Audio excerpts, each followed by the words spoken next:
Okay, this is going to be a review of the Hyperx Pulsefire Haste. I'm going to plug it in real quick just to show you the RGB, but while I go over that, I'm going to talk about the shape first and then I'll get into a sound test. So the only RGB is on the scroll wheel. It's not really, anything special. So starting off, this mouse uses a 3335 sensor, which is just a power-saving 3360. There's nothing to worry about. There's not going to be any sensor issues. It's an amazing sensor. The price of this mouse, first, before we get into anything, is $50 and sometimes $35 on sale. And it comes in at 58 grams. So now I'm going to get into a sound test, and then I'll talk about the shape and all the features. Right and left click.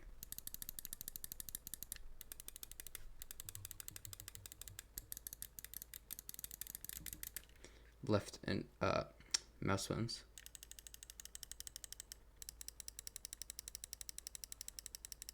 Scroll wheel.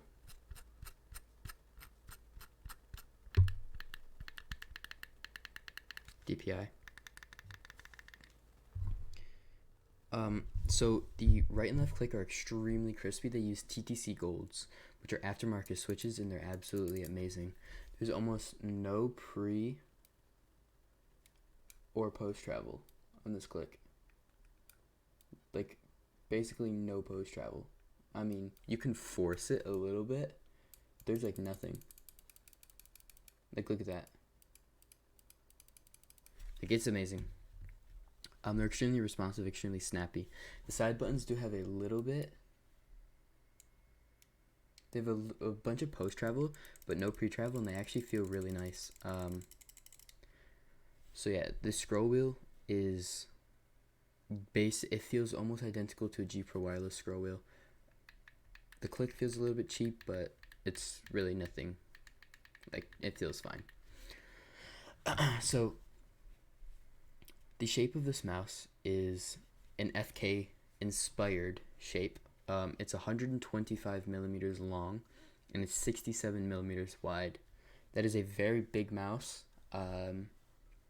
So yeah, if you have baby hands, I'm gonna get into hand size in a second, because that's an extremely weird topic with this mouse.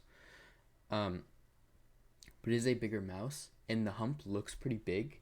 But I have my S2 here, and it's really not that big. Since it is an FK clone, it's going to be a little bit lower profile. The hump is in the middle, but it is a long mouse. As you can see here, it's definitely a longer mouse, and it's pretty wide. But I don't know, the grip style with this mouse, I have smaller hands. I have like 17.3, 17.4 millimeter hands, centimeter hands, sorry. That'd be really small. And my hand fits this claw grip perfectly. I feel like you could definitely find a grip with this mouse. If you're small hands, you could definitely palm this mouse. Just because the hump is just big enough, I think, to get a good palm grip on it.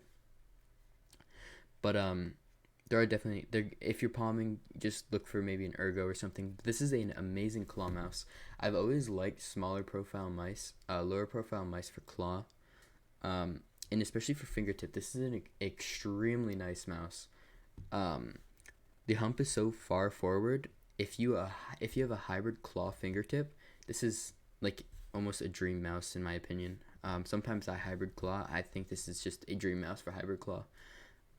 The only thing that gets a little bit aggravating is the holes on the trigger. Because if you do have a little bit of smaller hands, you are going to be clicking on the holes like I do. I don't know if you can see this. My hands kind of rest like right here. So, but if I'm clawing, my hands are not on the holes. It is one of my favorite shapes I've tried, so yeah. The coating is just like the Razer Viper Mini. It's just it feels just like a PBT keycap. I really enjoy it.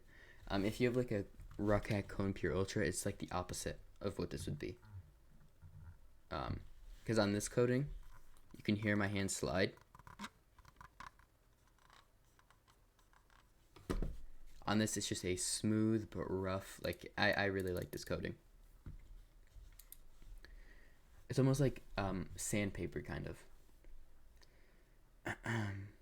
The cable on this mouse is actually my favorite cable, stock cable I've ever used. It's not as flexible as the XM1 cable, but it is a lot easier to fit into bungees, and it's a little bit of a tighter weave, so I really enjoy that. It is I like it better than the XM1 cable, but it is not as flexible. But the new XM1 cable and the XM1R is supposedly less flexible than the original, so I would say this is probably the best stock cable out right now. The feet are not my favorite. They're smooth, but sound a little bit scratchy, and feel a little bit scratchy if you're pushing down hard, as you can hear there. But overall, I mean, they're fine, but I would definitely recommend replacing them. There is almost no flex, literally no flex or creak in this mouse, no matter how hard I push on it. I have opened this mouse. Oh, also, these secondary feet, the ones that they put in the box, are actually better for some reason than the feet that they put on the mouse when they give it to you. I don't know why I don't know why that is, but they're a lot smoother. I don't know why that is. And I did take all the plastic and everything off. But I feel like on the inside there is a little bit of wasted space.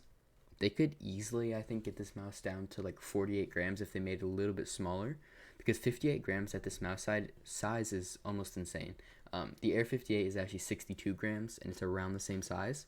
So yeah, this is a very big accomplishment for a mouse of this size.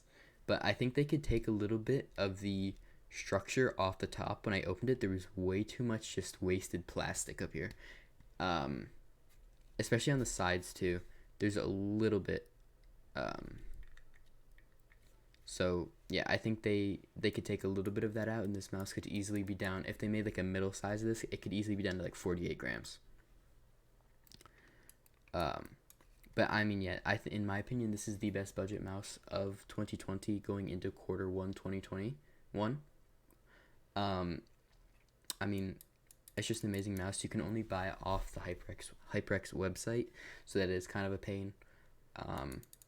So far, I know they're gonna add it to Amazon soon, but no, I messaged them and asked them, and they have no plans right now to add it to Amazon. But they said eventually it will be on Amazon.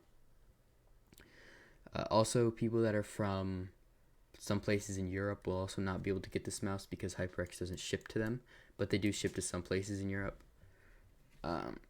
So yeah, there's not really much to say about this mouse. The coating, it doesn't leave any oil or fingerprints. I forgot to mention that.